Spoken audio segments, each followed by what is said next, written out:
Assalamualaikum warahmatullahi wabarakatuh. Dun sana kasadonyo.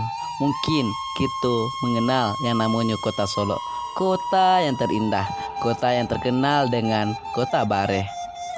Untuk itu lebih rancak kita mengenal sejarah kota Solo.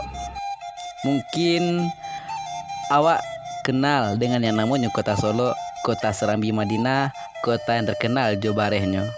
Alabiah rancaknya kita mengetahui sejarah dan asal usul di kota Solo.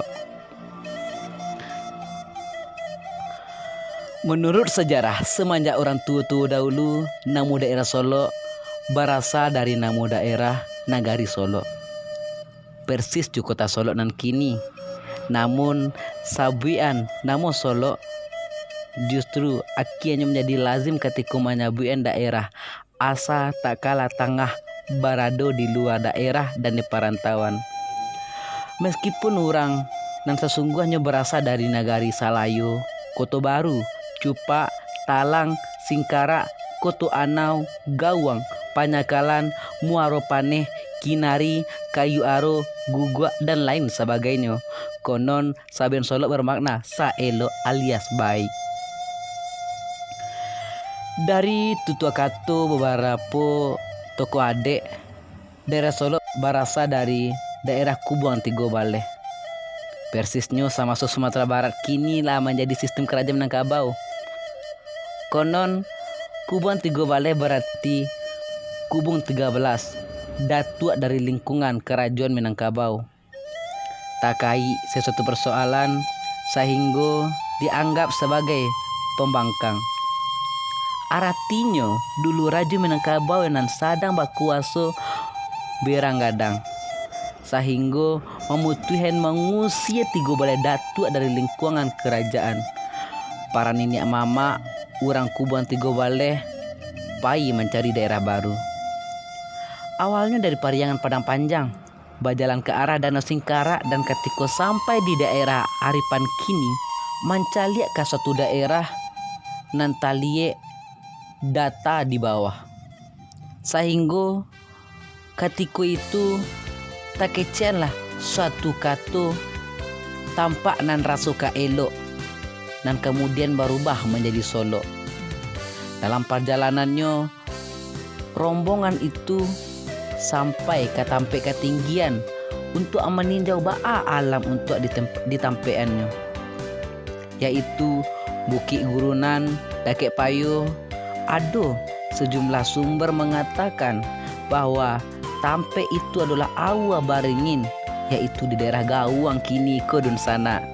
Akan tetapi alasan yang lebih dapat kita tarimo geologika adalah tampe ketinggian itu diprediksi padang 1000 dakek kunci kini, atau Bukit antara Taluk dan Tanjung Paku. Dari ketampe tinggi ikolah nenek moyang orang Solo mencari suatu dataran yang cukup elok,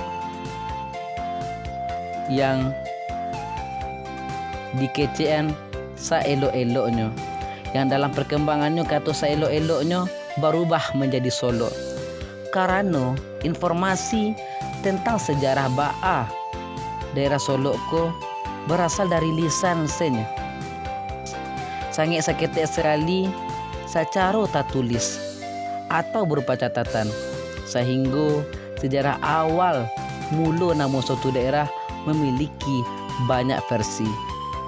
Pada zaman kemerdekaan, Solo disempurnakan menjadi daerah kabupaten daerah tingkat 2 Solo, sebagaimana diatur di Undang-Undang Nomor 2 Baleh tahun 1956 tentang pembentukan daerah otonom kabupaten dalam lingkungan Provinsi Sumatera Tengah. Undang-Undang Nomor 5 tahun 1974 tentang pokok-pokok pemerintahan daerah. Namun selanjutnya disempurnakan jo Undang-Undang Nomor 22 tahun 1999, jo Undang-Undang Nomor 32 tahun 2004 tentang pemerintahan daerah. Pemerintahan ko dipimpin Dek Surang Bupati sebagai kepala daerah.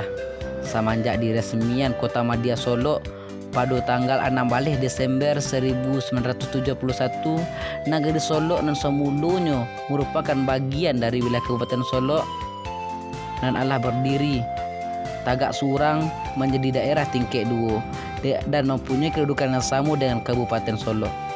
Meskipun Solo adalah Tagak Surang jo nama kota Solo, namun ibu kota Kabupaten Solo sampai lahirnya peraturan pemerintah nomor 39 tahun 2004 tentang pemindahan ibu kota Kabupaten Solo dari wilayah kota Solo ke Kayuaro Sukarami kini Dunsana di wilayah Kecamatan Gunung Talang Kabupaten Solo masih tetap berada di Solo. Mungkin itu Dunsana. Sekian, terima kasih. Dan lupa like dan subscribe videoku. Kuliah kita lanjut ke video-video berikutnya. Assalamualaikum warahmatullahi wabarakatuh.